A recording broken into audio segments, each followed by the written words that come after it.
Hi, I'm Megan, and this is my story. I'm 32 and I work in an advertising agency in San Francisco, California. I do not have kids because I was never really ready to be a mother, but I think I'm glad that I didn't have a child. My life was a mess after I got married. I think I'm one of the people out there who regret getting married. I was newly married, and in just 2 years, it became an obnoxious way of living. I feel bad that my parents had to go through a shitty life because of me. They live with me in San Francisco. They have always been super supportive and guarded about my personal life to strangers. They didn't deserve this. This was truly my fault. I was a pitiful person who had no talent for recognizing people's intentions. I just found anyone nice to me an angel. When I sit here and write, I reminisce about the first proper time I met Jeffrey. It was an unremarkable afternoon when I first laid eyes on Jeffrey. I just started my new job at the advertising agency, and the air was filled with the buzzing sounds of ringing phones and the hum of coworkers engrossed in their work. Little did I know that this ordinary day would mark the beginning of a journey that would forever intertwine our lives. And of course, the day I put myself into the mess. As I navigated through the maze of cubicles, I noticed him, a tall, bespectacled man with an air of quiet confidence. Jeffrey. He had a kind smile and a genuine warmth that drew people in. It wasn't long before our paths crossed, as fate would have it, during a brainstorming session for a client's campaign. "You are the newbie, right?" "Yes, just joined." I must say it is a beautiful workplace, and they have a great coffee machine. "Yeah, the place cleans up pretty nicely. Many people have commented on how the place can get once the real show begins. You get so many meetings to attend that are sometimes just an excuse to give boring lectures. But our employer is pretty chill." "How many breaks do we get here?" I need small breaks because my back gives up on me like anything." "Oh, really? Mine too." "There are good sitting areas around the office. You can always change your positions whenever you feel uncomfortable." "Okay. And the coffee machine is right there." "Well, which cubicle are you in? It's nice to get to know someone, and even better if you get to sit beside them." "Oh, yes. My den is the one in the first row, 3 seats on the left." As we got to know each other, we found ourselves paired up for the task, exchanging ideas and engaging in lively discussions. His creativity and intelligence impressed me, and I admired his ability to think outside the box. We shared a natural synergy, bouncing ideas off each other effortlessly.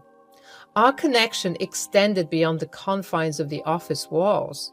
We discovered common interests, from a love for indie music to a shared passion for exploring hidden gems in the city. As the weeks turned into months, our professional camaraderie blossomed into friendship. "Hey, I got these 2 concert tickets. Want to check it out with me?" "Oh no, the underground ones. You know how claustrophobic I am. I'll probably faint from the obnoxious smell and sweat." "Oh, come on. This is not those kind of ones. This is a cafe nearby, and one of my favorite indie artists is coming to perform. Come on.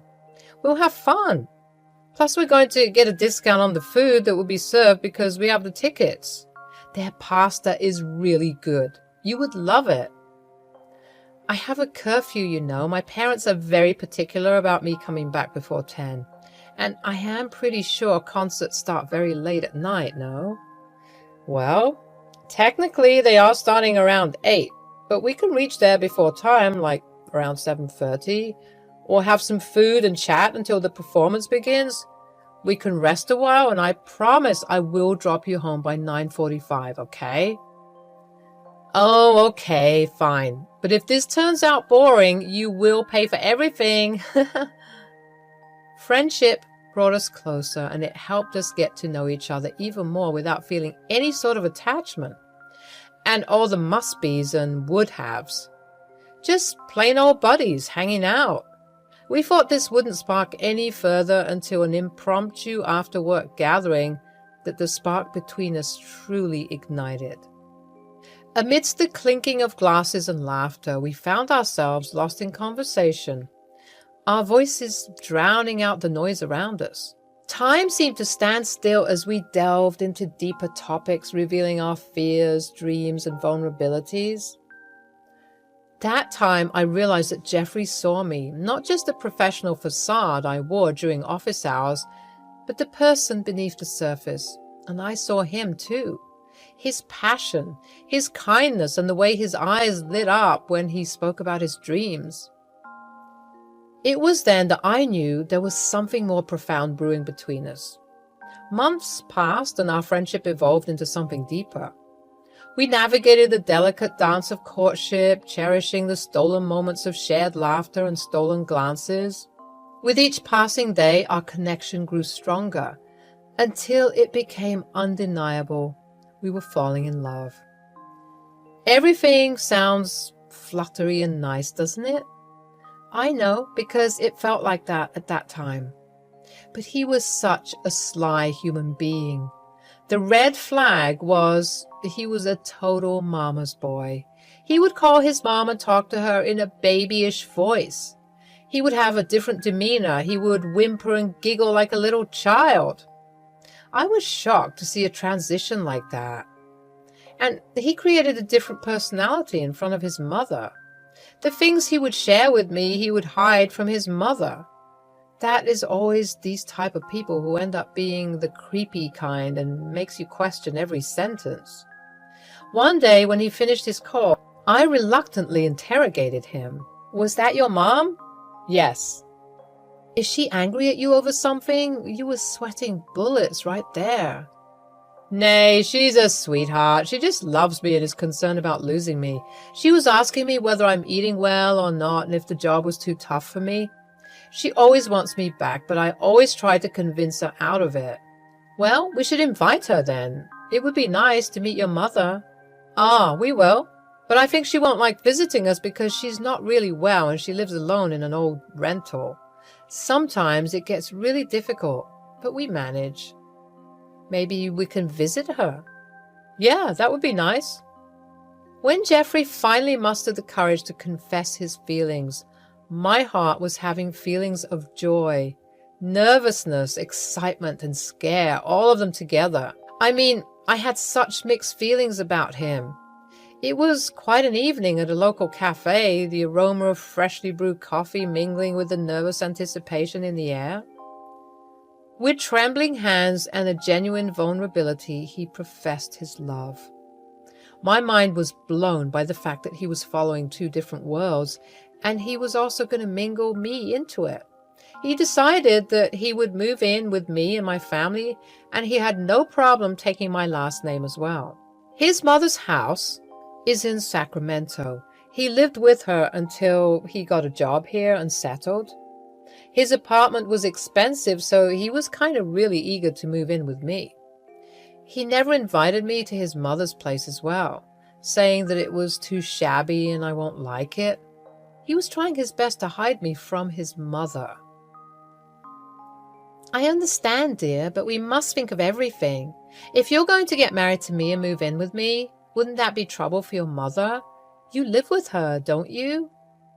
Yes, I do, but dear, I feel like it wouldn't be a good place to stay, and I want you to feel comfortable and happy.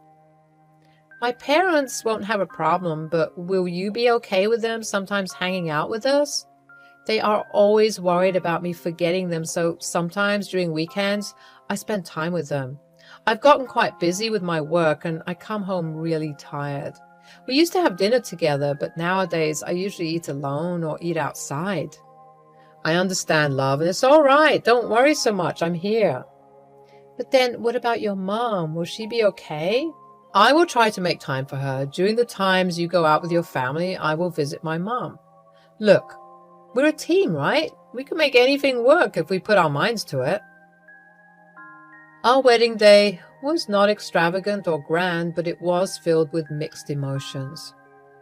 As I stood at the altar gazing into Jeffrey's eyes, I knew that I had found my partner, my confidant, and my best friend. But also, a secretive mother worshipper who also hides his real personality. Sometimes I wondered which one was his real side, the one he shows me or the one he shows to his mother.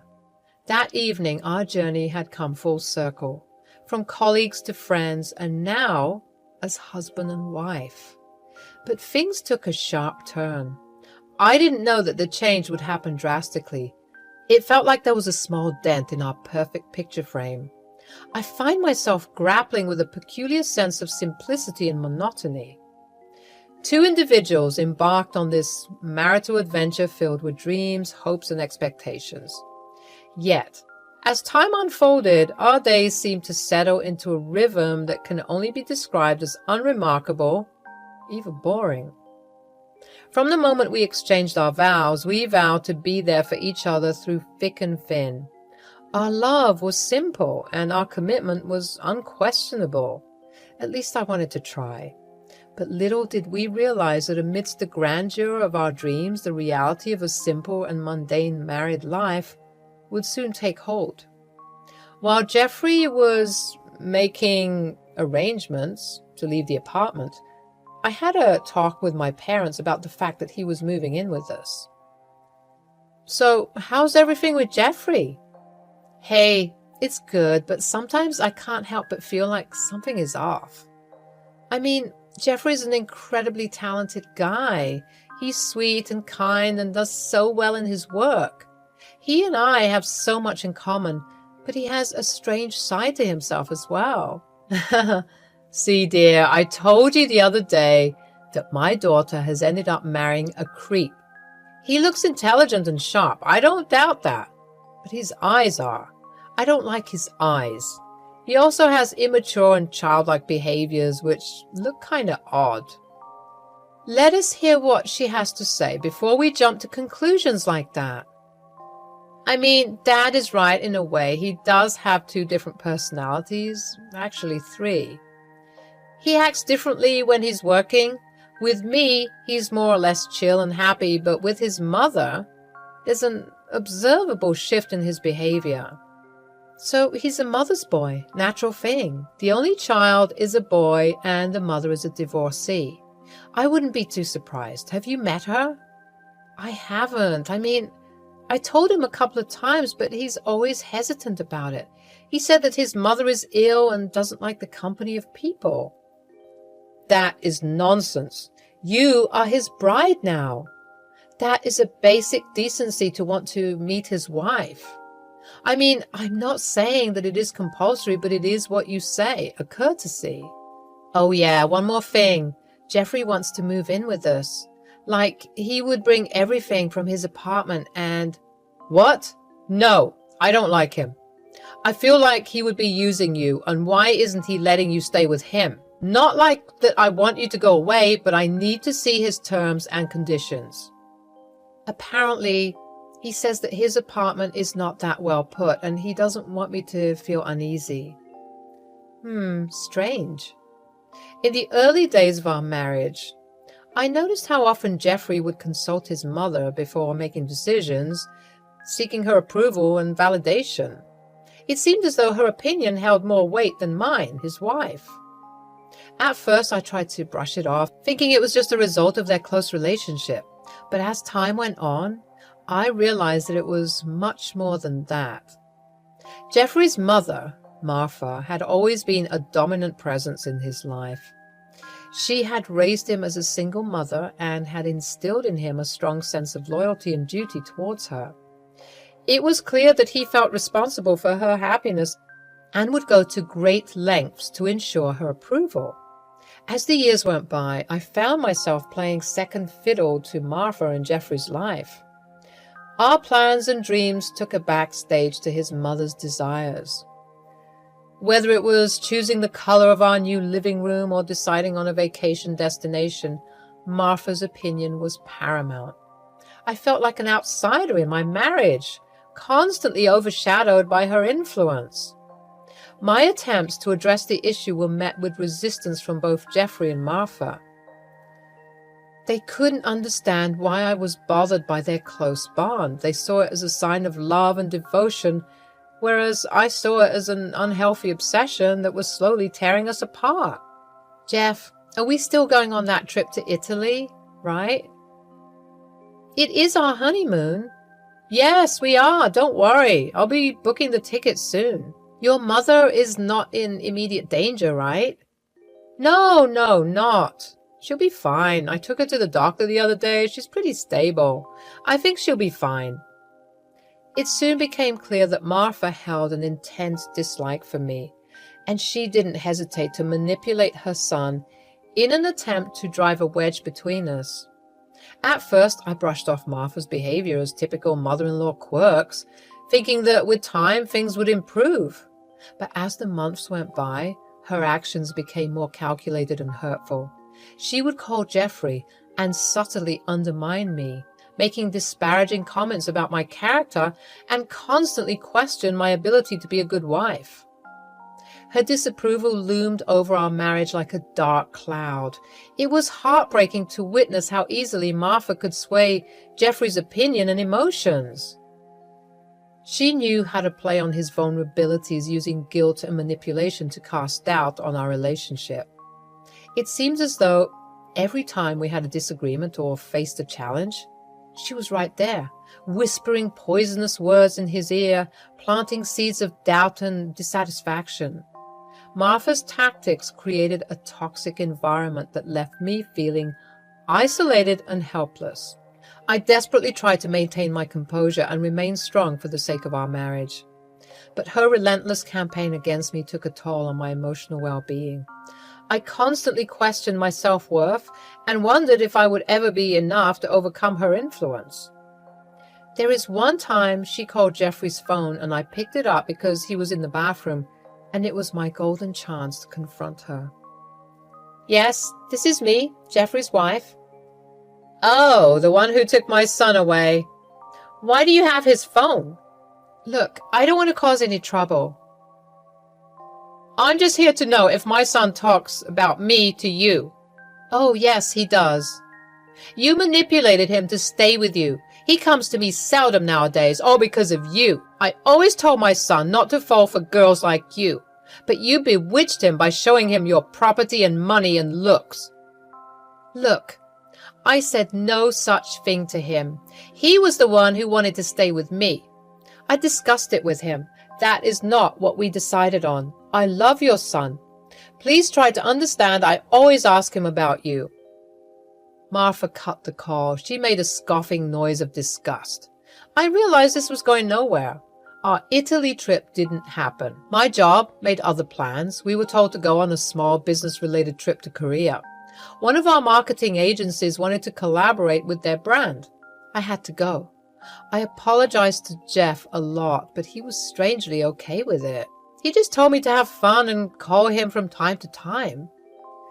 I was feeling so low about our trip getting cancelled, but he didn't seem to feel anything at all. Is he really okay with it, or is he suppressing his actual emotions? I told him I would be back in a month. The day I left, my parents were there, but strangely, Jeffrey wasn't. When I called him, he apologized and said that he took his mother to the hospital for an emergency. He felt bad for not being there. I didn't say anything much to that. The Korean trip was wonderful and everything seemed pretty well. I managed to video call Jeffrey, but he was always in a rush. At first, I didn't think much of it. I thought maybe he was busy or something. But when I called my parents, I got to know a different story. Yeah, he's been here, but he hardly talks to us. He shifted permanently here after you were gone. He does not spend much time with us, just a simple hellos and highs. I see. Anything else? What is he doing and all? Well, no, he always seems to be in his room and doing work or talking late at night with someone. Maybe his mom? I don't know. Okay, is he going to the office? Well, he does go somewhere, and comes back home during dinner time. He has brought some kind of stuff with him, like some game stuff, a stereo, a camera stand, all that. Oh, okay, well, all right, I'll try to talk to him again. Thanks, Mom. Take care. Things were getting quite complicated. Suddenly, one day, a few weeks before my flight back to Cali, I got a phone call from my mom. She was devastated and crying profusely. I was baffled by whatever happened, so I calmly told her to explain what happened. She said that Jeffrey brought his mother to our place and locked them outside the house. They went for dinner, just the two of them. Jeffrey took that opportunity to seize them. They took shelter in a motel just for the night. I was furious, disgusted, and felt like a ticking time bomb. My heart was beating so fast I was scared it would explode. I knew this man needed a lesson. I had some neighbors who loved my parents. They would do anything for them. Cops were called, but they thought this was a silly case and that I needed to be present to take action. I took an instant flight home. By instant, I meant it took me 2 days to get a ticket. By the time I reached, it was midnight. That fool didn't know I had a spare key with me at all times.